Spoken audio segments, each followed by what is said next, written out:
El combate espiritual. Padre Lorenzo Scupoli. El libro que por 19 años llevó consigo y leyó San Francisco de Sales. Capítulo 24. Cómo huir de la inquietud y evitar las preocupaciones del corazón.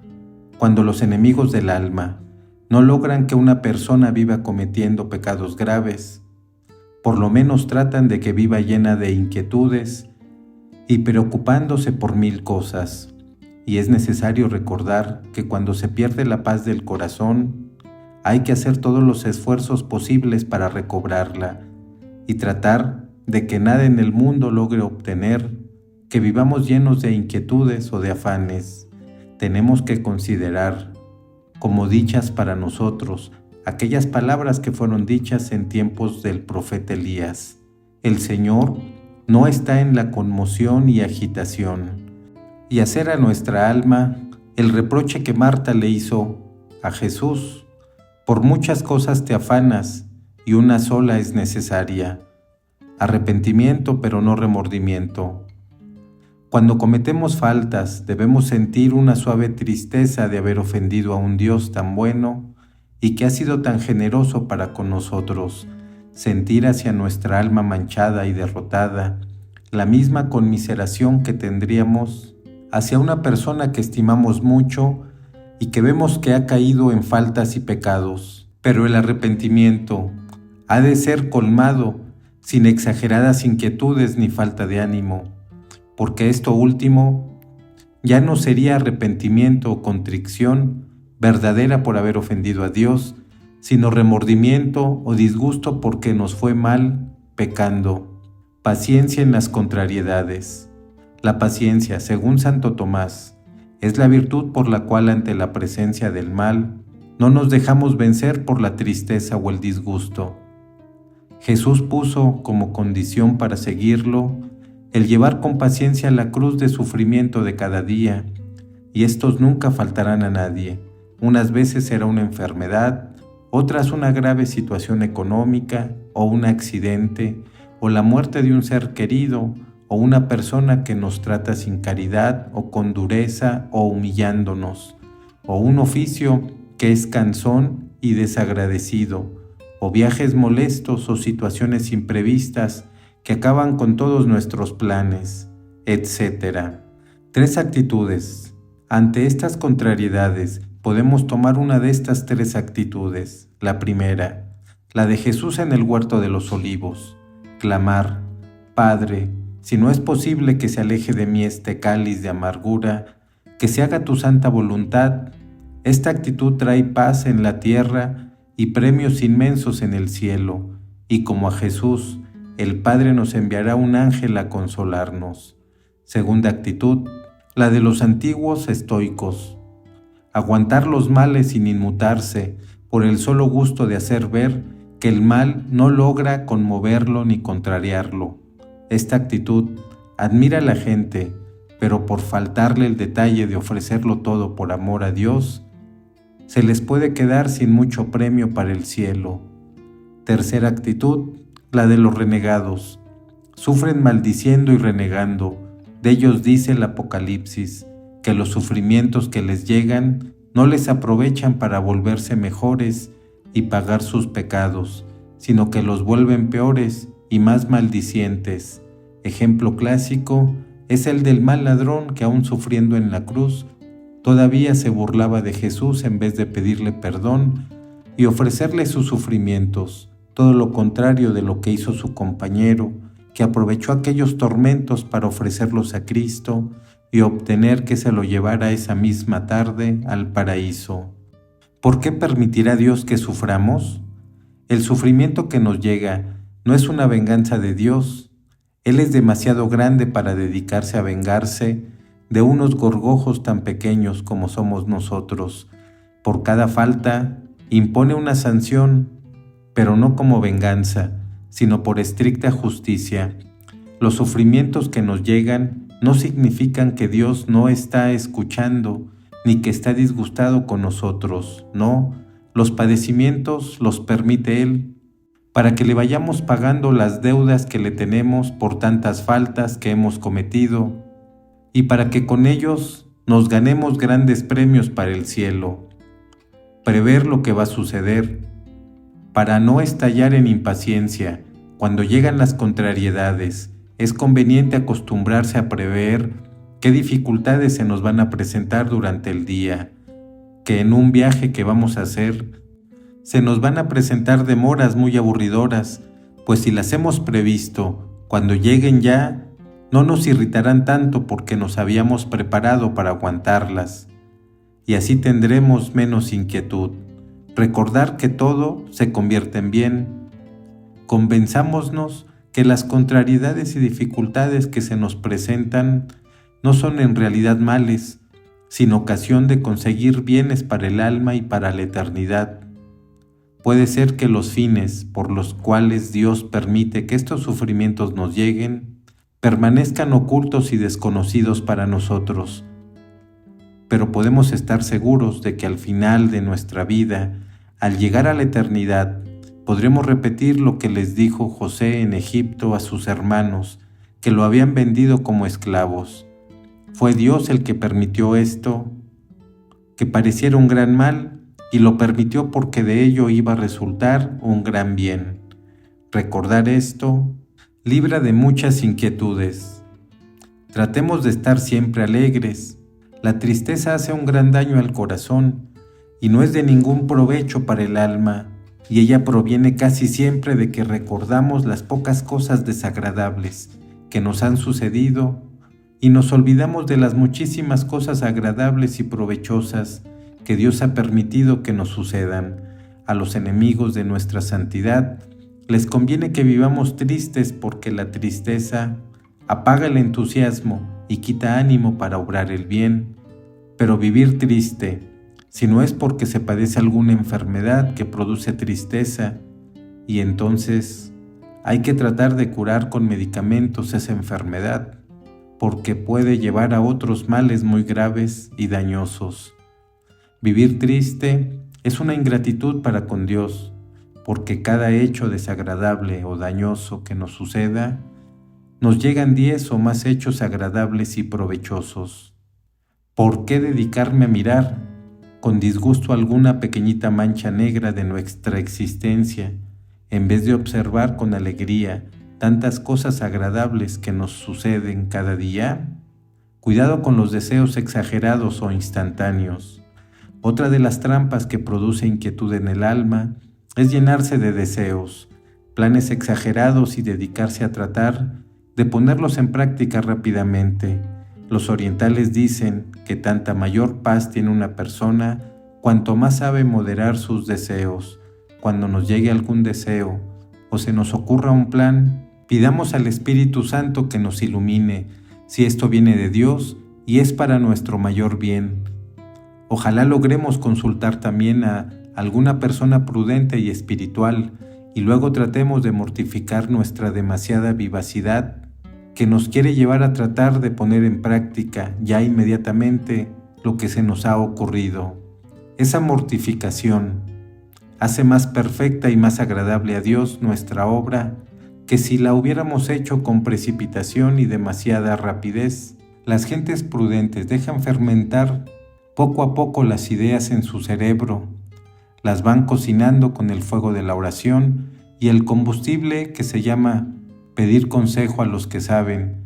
Decía Jesús que si se empieza una obra sin hacer cálculos acerca de si se podrá terminar y luego no se logra acabar, la gente se nos va a burlar y a decir, empezó y no fue capaz de concluir. Vayamos despacio y logremos llegar más lejos.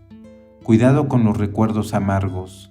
Para evitar este mal tan dañoso, que es la inquietud, conviene alejar de nuestra mente esos recuerdos amargos y tristes que quieren anidarse allí como roedores dañinos.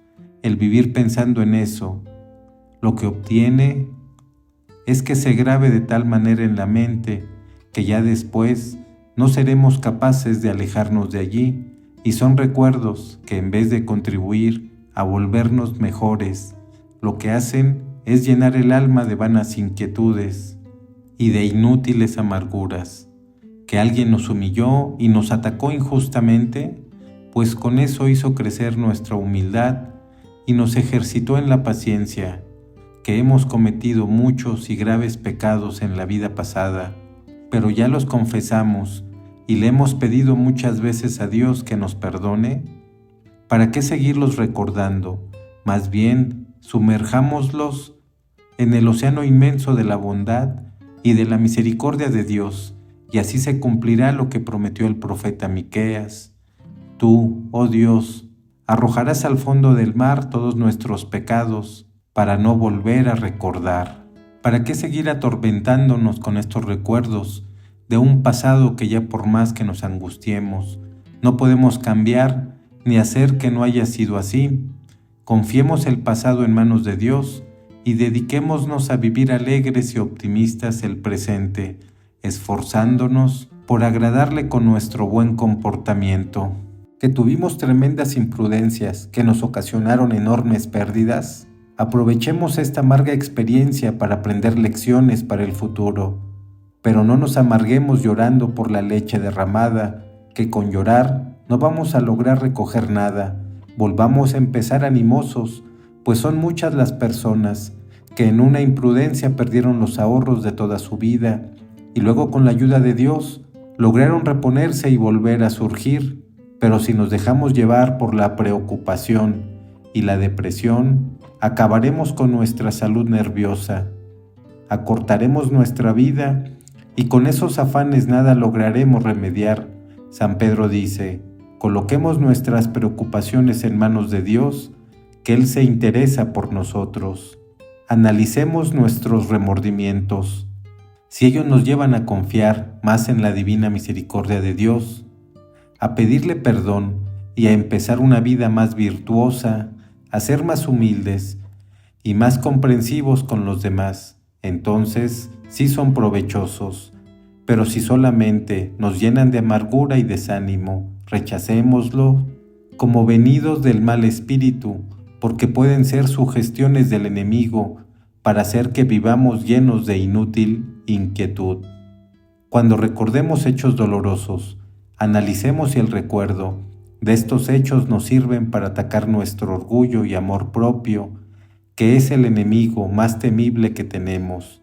Si su recuerdo nos lleva a tener más gratitud a Dios y menos confianza en nuestras solas fuerzas, si al recordar estos hechos nos movemos a pedir más la ayuda de Dios y su perdón, en esos casos son recuerdos provechosos. Pero si por el contrario, al recordar esos acontecimientos amargos, nos inquietamos, nos desanimamos, nos volvemos más miedosos para obrar el bien y más pesimistas, y nos llenamos de rencores y de deseos de venganza, nos llega la impaciencia, la amargura y el árido rechazo por lo que nos han hecho sufrir, entonces sí, mucho cuidado, que por allí anda el ángel de las tinieblas, que es triste todos los días y minutos de su vida y quiere contagiarnos de su tristeza y de su amargura. Dios es paz y sus pensamientos son de paz y no de amargura. Repitamos las palabras que acostumbraba decir una santa: tristeza y melancolía fuera del alma mía. Vivir recordando con disgusto el pasado es una tristeza inútil, ni un milímetro cambiará ya. En cambio, qué consolador es recordar lo que dice el libro del Apocalipsis, que al final de nuestro tiempo se abrirá el libro de la vida, donde está escrito todo lo que hemos sufrido, y a cada uno se le pagará según sus méritos. Qué consuelo pensar que ninguno de nuestros sufrimientos habrá sido olvidado. Por Dios, Él permitió que nos llegaran, sabrá premiarlos muy bien, y su premio será eterno y maravilloso. Un recuerdo como este, si hace provecho al alma y llena de entusiasmo. Coloquemos nuestras preocupaciones en manos de Dios, que Él se encargará de proporcionarnos las soluciones. Capítulo 25. Lo que debemos hacer cuando sufrimos alguna derrota en el combate espiritual. 7 veces cae el justo, pero otras tantas veces se levanta, dice el libro de los Proverbios. Y como lo más grave no es caer en debilidades y miserias, sino quedarse caído y no levantarse a tiempo, añade, en cambio, el imprudente se queda hundido en su miseria espiritual. Cuando cometemos alguna falta, ya sea por irreflexión o sorpresa, ya sea con malicia y premeditación, lo importante es no desanimarse, no dejar de luchar por recuperar de nuevo la amistad con Dios, la paz y la pureza del alma. Cuando nos sucede hacer o decir o pensar algo que va en contra la ley de Dios, tenemos que decirle humildemente a nuestro Señor: oh Dios mío, acabo de demostrar lo que soy, miseria, debilidad, mala inclinación, pero ¿qué más podía esperarse de una criatura tan miserable y débil como yo, sino caídas, infidelidades y pecados? Luego dediquemos algunos momentos a considerar cuán débil y mal inclinados somos y cuán vil y miserables es nuestra naturaleza pecadora, y sin desanimarnos, enojémonos santamente contra las pasiones y malas costumbres y exclamemos: no me habría detenido si tu bondad infinita, Dios mío, no me hubiera socorrido, sino que habría cometido faltas aún mucho más graves. Y démosle gracias a Dios por habernos perdonado tantas veces, para que se cumpla lo que dijo Jesús: a quien mucho se le perdona, mucho ama. Admiremos su infinita bondad, que nos ha soportado con tan admirable paciencia hasta el día de hoy, y pidámosle que no nos suelte jamás de su santa mano, porque si nos suelta, nos hundimos en el abismo de todos los vicios. Digámosle frecuentemente la oración del publicano del Evangelio: misericordia, Señor, que soy un pecador. Y añadámosle: oh Señor, no permitas que jamás me aparte de ti. Hemos pecado y cometido iniquidad, pero tu misericordia es más grande que nuestra miseria, y tu poder muchísimo más grande que nuestra debilidad.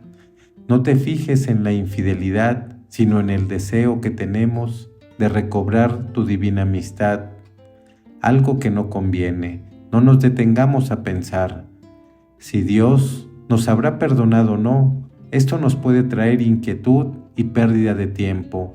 Si estamos arrepentidos, si tenemos propósito firme de no seguir cometiendo estas faltas, si pedimos perdón humildemente al Señor y nos confesamos a su debido tiempo, no sigamos dudando si nos perdonó o no. Él nos sigue repitiendo las palabras que dijo por medio del rey David: un corazón humillado y arrepentido, Dios nunca lo desprecia. Pongámonos confiadamente en manos de la bondad divina, y aunque hayamos cometido muchas faltas, recordemos lo que dijo el Señor por medio del profeta: aunque por tus faltas tu alma sea roja como la tela más roja, yo la volveré blanca como la nieve. Cultivemos un verdadero temor a nuestra total debilidad, mala inclinación, un santo horror y asco hacia todo lo que es pecado y ofensa a Dios. Esforcémonos por comportarnos en adelante con mayor prudencia y más cuidado, y si nosotros hacemos lo que podemos, Dios se encargará de concedernos lo que no podemos conseguir por nuestras solas fuerzas. No olvidemos las caídas, pues su recuerdo puede ser útil para andar con más cuidado en lo porvenir, y recordemos siempre cuán grande es la bondad de Dios, que a pesar de tantas infidelidades que hemos tenido, nos continúa amando con tanto inmenso amor. Él nos sigue repitiendo: con amor eterno te amé, y volveré a concederte la belleza espiritual que antes tenías. Capítulo 26. Las 4 clases de actuaciones equivocadas que existen en las personas respecto al pecado, y explicación de la primera actuación. En el combate contra el pecado, muchísimas personas pueden tener y tienen en realidad alguna de estas 4 actuaciones, que son sumamente equivocadas y peligrosas. Primera, hay quien se ha esclavizado al pecado y no piensa en salirse de esa esclavitud. Segunda, otros sí desean salir de esa esclavitud, pero nunca empiezan con seriedad a tratar de liberarse de semejante opresión. Tercera, bastantes personas se imaginan que ya han progresado mucho en el camino de la perfección y no se dan cuenta de que su debilidad y flojedad ante el pecado les tiene enormemente lejos de la santidad y la perfección. Cuarta, otras gentes, después de haber llegado a un alto grado de virtud, se descuidan y vienen a caer en espantosa ruina espiritual y gran peligro de perderse. Estudiemos estas 4 actuaciones equivocadas para ver si nos hallamos en alguna de ellas y tratar de salir de allí. Primera actuación equivocada: ser esclavo del pecado y no pensar en salirse de esa esclavitud. Nada desean tanto los enemigos de nuestra salvación como dejarnos en paz y tranquilidad respecto a los pecados. Cualquier pensamiento o deseo de conversión que nos llegue, tratarán de apagarlos y alejarlos, y si alguien quiere aconsejar que sería mejor cambiar de vida y empezar un comportamiento más de acuerdo con la ley de Dios, inmediatamente se cambia de tema y se trata de que estas cosas no se hable. Y los 3 enemigos de la santificación, el mundo, el demonio y la carne, o pasiones carnales, se esfuerzan por proporcionarnos continuamente nuevas ocasiones de pecar. Nos tienden trampas y lazos traicioneros para que sigamos de nuevo en antiguas faltas, y tratan de endurecer de tal manera nuestra conciencia que ya no nos conmuevan ni las bondades que Dios ha tenido para con nosotros, ni las sanciones que su divina justicia enviará contra nuestras maldades, ni las pérdidas y daños que nos van a llegar pecando, y así el alma pecadora va corriendo continuamente hacia su perdición, se va precipitando de abismo en abismo y se va alejando más y más de la perfección de la santidad, y si Dios no interviene con un milagro de su gracia, la ruina será total. Existen 2 remedios para lograr detenerse en esta carrera hacia el abismo del pecado. El primero consiste en hacer caso a las inspiraciones y remordimientos que sentimos en la conciencia. El poeta dijo: la conciencia a los culpados corrige tan pronto y bien que hay pocos que no estén dentro de su alma ahorcados. San Agustín afirmaba: el peor peligro para un pie herido es que ya no duela, porque entonces no tiene circulación y le llegará la gangrena. El terrible y espantoso mal para un alma pecadora es que ya no siente remordimiento por haber pecado.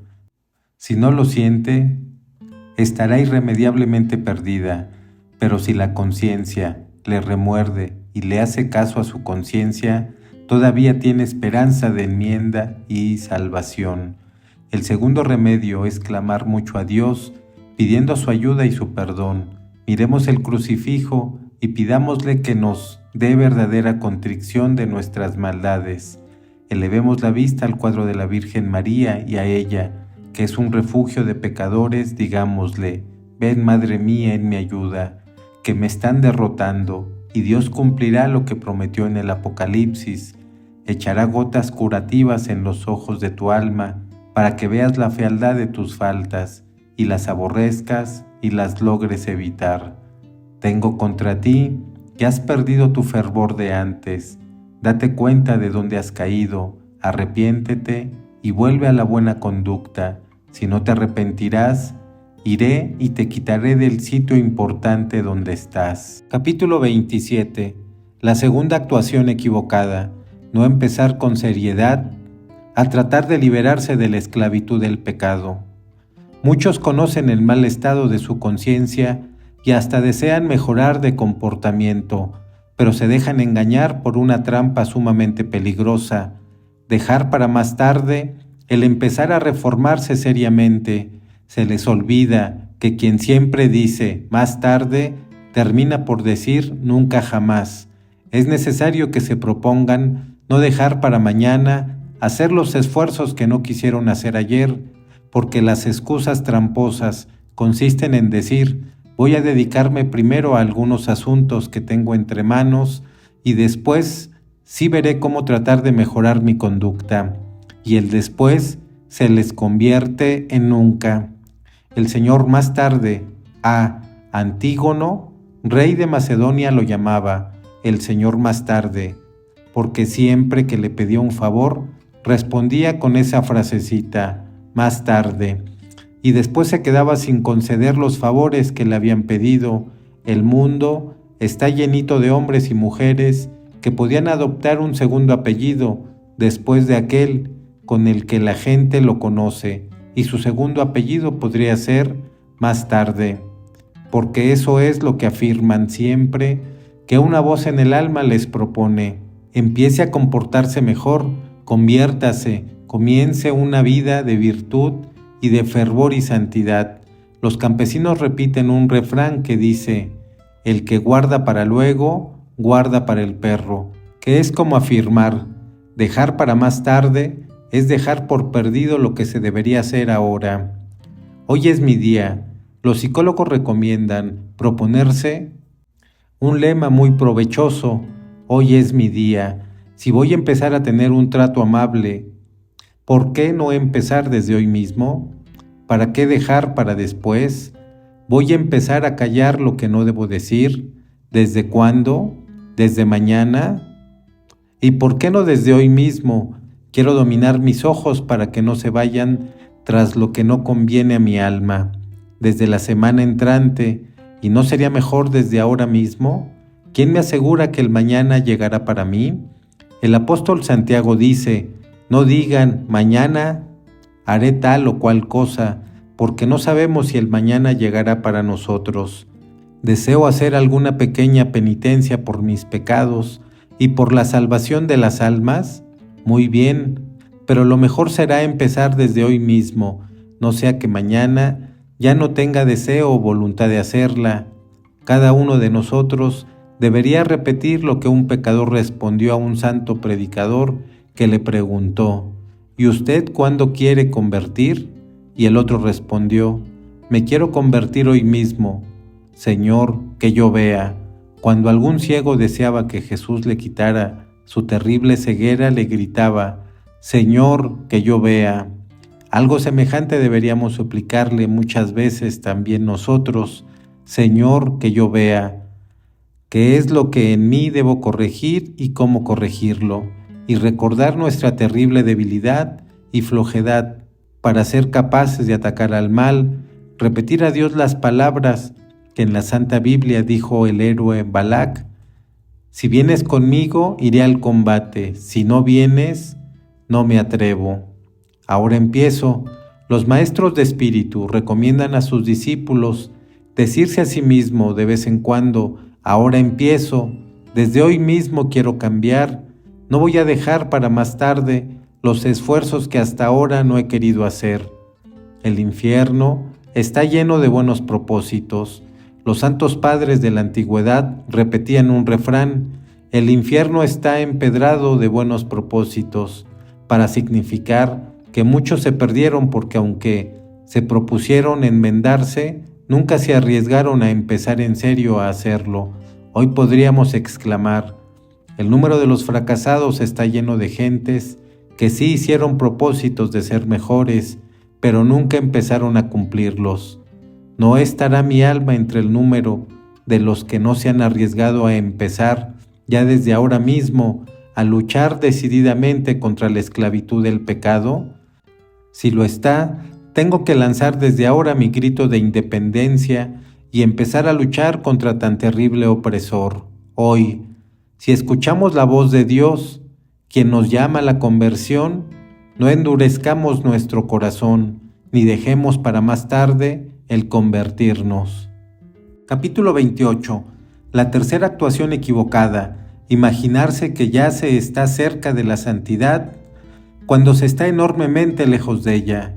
Existe otra grave equivocación respecto al pecado: olvidarnos de las pasiones, vicios, malas costumbres y perversas inclinaciones que tenemos y dedicarnos a hacer planes quiméricos y fantásticos acerca de una santidad que ya nos imaginamos tener, solo porque la imaginamos y la deseamos, y se cumple lo que dijo el profeta: mientras se seca la huerta se está despeñando el río. Mientras vivimos pensando en una santidad idealista e imaginaria, dejamos de combatir las malas inclinaciones que nos llevan al pecado, y por andar siguiendo tras hermosas mariposas que vuelan por el aire, nos olvidamos de hacerles cacería a los ratones que devoran los productos de la huerta. Dar de lo que no se tiene. Y sucede que se hacen proyectos fantásticos acerca de lo que no se posee ni se tiene a la mano, y en cambio, de lo que sí tenemos que hacer y responder, de eso sí que nos descuidamos. Nos sucede como aquel que decía: si yo tuviera 2 lujosas carrozas, regalaría una para los pobres. Y un amigo le preguntó: ¿y si tuvieras 2 carretillas, también regalarías una para los pobres? No, eso sí que no. ¿Y por qué? Porque las 2 carretillas sí las tengo. Qué fácil es proponerse heroísmo con lo que no se tiene, pero en cambio, qué difícil es tener generosidad con lo que sí se posee. Valerosos en lo lejano y flojos en lo cercano. De ciertas personas dicen los que las conocen: antes del peligro, gran denuedo; llegada la hora, mucho miedo. Algo parecido sucede a tantas gentes en sus proyectos espirituales y de santidad. Se imaginan que si llega la persecución, darán su vida en medio de terribles tormentos por defender la santa religión, y con esa imaginación ya se creen personas santas. Pero apenas les hacen la menor ofensa, estallan en protestas, y al menor dolor de una enfermedad, ya viven quejándose. Son fáciles de desear santidad brillante y lejana, pero rechazan la humilde santidad que se les ofrece día por día. Remedios. Para evitar estos engaños de nuestra imaginación, es necesario que pensemos concretamente en cuáles son los enemigos espirituales que nos atacan y a los que debemos combatir, en vez de vivir imaginándonos situaciones fantásticas para el futuro, situaciones que seguramente no nos van a llegar nunca. Analicemos calmadamente qué son los peligros y ocasiones que nos pueden hacer fracasar ahora en lo presente. Esos estallidos de nuestro mal genio, esos pensamientos de orgullo, ese deseo de aparecer y conseguir la estimación de los demás, esa amistad que le roba nuestro corazón, el amor que deberíamos dirigir únicamente hacia Dios y a las almas, ese afán por poseer más y más, esa tristeza que tanto apocamiento nos trae, etc. Cuidado con confundir el sueño con la realidad. El error de tantísimas personas consiste en imaginarse que porque ya han hecho el propósito o resolución de comportarse muy bien, eso significa que en realidad están ya cerca de la santidad. Nada más equivocado. Alguien puede saber muy bien qué es lo que debe hacer y qué es lo bueno que desea conseguir y cómo debe comportarse, pero si recuerda sus pasiones, sus malas inclinaciones, la debilidad de su voluntad y los ataques tan feroces que le tratarían de dar los enemigos de su alma, en vez de imaginarse que ya está cerca de la santidad, lo que sentirá será un gran temor a su propia debilidad y un enorme deseo de implorar la ayuda de Dios Todopoderoso y pedirle la gracia de no caer en la tentación y de perseverar en el bien hasta la muerte. Estar alerta, vigilante y orar, porque el espíritu está pronto, pero la carne es débil. Capítulo 29. La última y más peligrosa actuación respecto al pecado: dejar de combatir y caer en la ruina espiritual. La cuarta trampa que nos presentan los enemigos de nuestra santidad es la de obtener que dejemos de combatir contra el pecado y nos quedemos tranquilos en nuestras malas costumbres, vicios y defectuosa conducta. Un engaño.